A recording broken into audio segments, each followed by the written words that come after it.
और आइए आपको हम राजस्थान की ओर लिए चलते हैं। पश्चिमी राजस्थान में मानसून की अच्छी बारिश के बाद मारवाड़ की जीवनदायिनी मानी जाने वाली लूणी नदी में पानी की अब आवक शुरू हो चुकी है।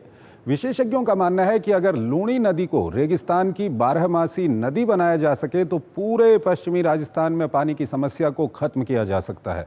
ये रिपोर्ट देखिए। मारवाड़ की जीवनदायिनी है लूणी नदी।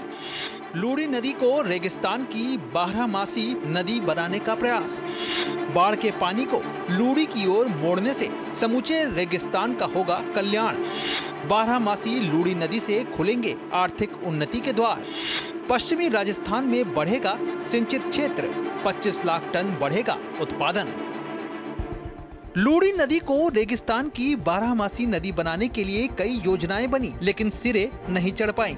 देश में बारिश के दौरान आने वाली बाढ़ से फिजूल बह रहे पानी को लूणी की ओर मोड़ने से ही लूणी और समूचे रेगिस्तान का कल्याण हो सकता है। इससे गुजरात और राजस्थान दोनों ही राज्यों में उत्पादन और आर्थिक उन्नति के द्वार खुल सकते हैं। वर्तमान में लूणी नदी का पानी बहकर रण ऑफ कच्छ में चला जाता है। साबरमती लिंक के माध्यम से सांचौर से मिट्टी हटाकर गुजरात के डीसा, पालनपुर, सिद्धपुर, मेहसाणा होते हुए लूणी नदी को साबरमती नदी से जोड़ा जा सकता है।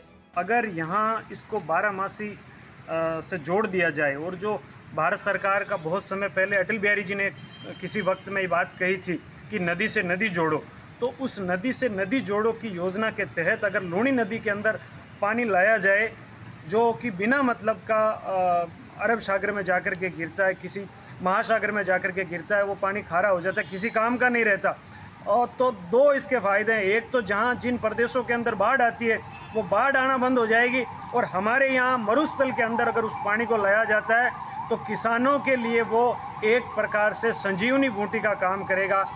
इस योजना के क्रियान्वयन से लूणी बेसिन और उत्तरी गुजरात क्षेत्र में नारियल, केला, आम, हरी सब्जियां, मसालों और दूध का बड़े पैमाने पर उत्पादन हो सकेगा। सौर और पवन ऊर्जा की उपलब्धता के कारण हिमालयी पानी के साथ नए उद्योग स्थापित किए जा सकते हैं।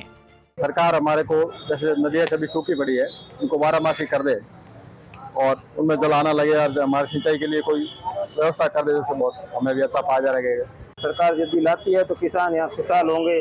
इस परियोजना के बाद राजस्थान के हनुमानगढ़, चूरू, झुंझुनू, सीकर, नौगौर, बीकानेर, जोधपुर, पाली, बाड़मेर, बालोतरा और जालोर जिलों में 12 लाख हेक्टेयर भूमि, 5 लाख हेक्टेयर चराई भूमि और 50,000 वर्ग किलोमीटर भूमिगत जल क्षेत्र की अतिरिक्त सिंचाई हो सकेगी। इससे प्रतिवर्ष 25 लाख टन अतिरिक्त अनाज का उत्पादन किया जा सकेगा।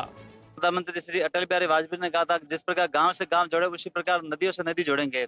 अगर ये उनका सपना सफल हो जावे तो ये राजस्थान पूरे देश को भरण पोषण करने के अकेला स्टेट पर्याप्त है। इतनी भूभाग है, अगर इस भूभाग का पूरा सिंचाई के रूप में यूज कर लिया जाए और नदियों को जोड़कर 12 मास अगर पानी चले तो इसकी कायाकल्प हो जाए। पश्चिमी राजस्थान के अंदर जितने भी यहाँ सूखा प्रदेश के नाम से जाना जाता है वो हरा भरा और समृद्ध बन जाएगा। और आसपास के क्षेत्र में यहाँ पश्चिमी राजस्थान के अंदर जो किसान हैं, जो वर्षा के ऊपर सिर्फ निर्भर है, खेती जो बरसात होती है उसी टाइम करते हैं, तो किसानों के लिए बहुत बड़ी खुशी की बात होगी कि ये हरा भरा क्षेत्र हो जाएगा। लूणी नदी के रेगिस्तान की बारहमासी नदी बनाने के बाद राजस्थान के साथ गुजरात को भी फायदा होगा। गुजरात में 10,000 वर्ग किलोमीटर भूमिगत जल स्तर का पुनर्भरण होगा और 5 लाख टन अनाज का अतिरिक्त उत्पादन संभव होगा।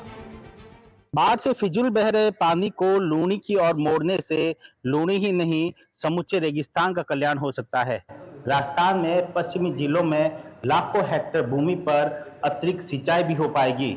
Sumit Devda, DD News, Jodhpur.